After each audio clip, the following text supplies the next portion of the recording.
I began using drugs. I did drugs the first time at 12 with my mom. I smoked pot. And at 14, I moved to Germany. My father was in the military. And began drinking. As a teenager, Patrick Waters worked as a bouncer at a bar. And he was one person you would not want to mess with. Well, I knew that Patrick had been drinking. I knew that he worked at a bar and that he had been a bouncer, and I basically understood what type of personality was required to be in that type of job, and Patrick was enjoying it.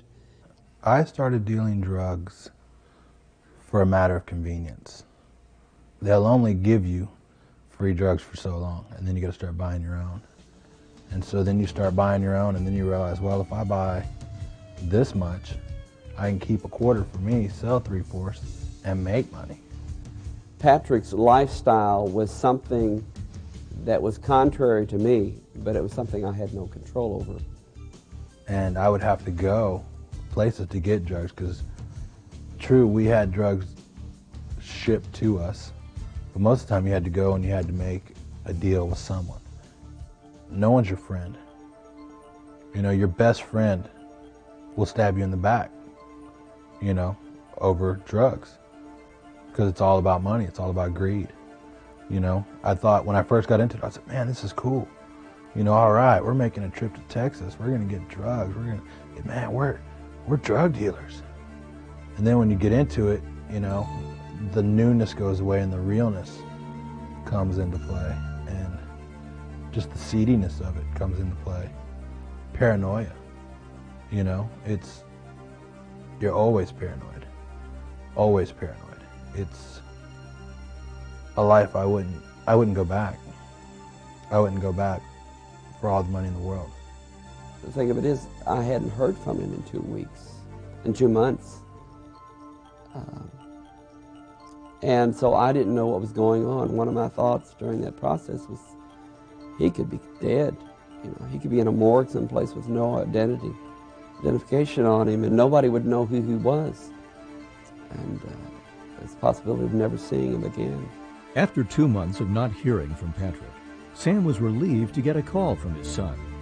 It was during this call that Sam invited Patrick to come with him to the Pensacola Revival. I knew that this was an appointed time by God. And see, I was only 2 months out of sin myself.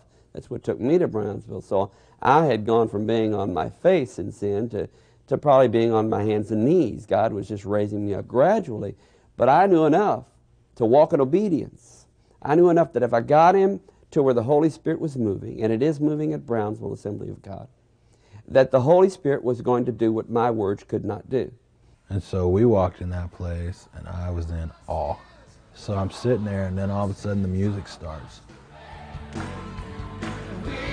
I was blown away, man. It was nothing like I'd ever seen. And I didn't know what to think.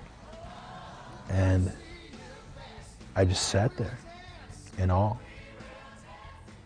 And so as he went through the service, you know, he sat and listened, and Steve had that same intensity that he always has when preaching. And then came the altar call time. And I looked over and asked him, I said, son, do you need to go down? He said, no, I'm good. Me and God have an understanding. And Steve did this thing where he says that, you know, turn to the person to your left or right and ask them that they need to come to the altar and don't lie. Well, the man across the aisle reached over and told Patrick. So Patrick said, no, I'm good. I don't need to go. Well, then my wife, his stepmother, just the Holy Spirit's doing. She reached over and grabbed his hands. And she said, it's time. It was time. And something just clicked. And I got up. And as soon as I got up, it's like I could feel like weight being lifted off me, you know. I don't know what it was like. I've never felt that before. So I just started walking. I was in the balcony. I started coming down the steps. And I was to the point of the altar call where Steve was closing it. And he pointed at my stepmom and I and goes, are y'all coming? If you're coming, come on. If not, altar call's closed. And at the very last second, man, I just slid into the gates of heaven.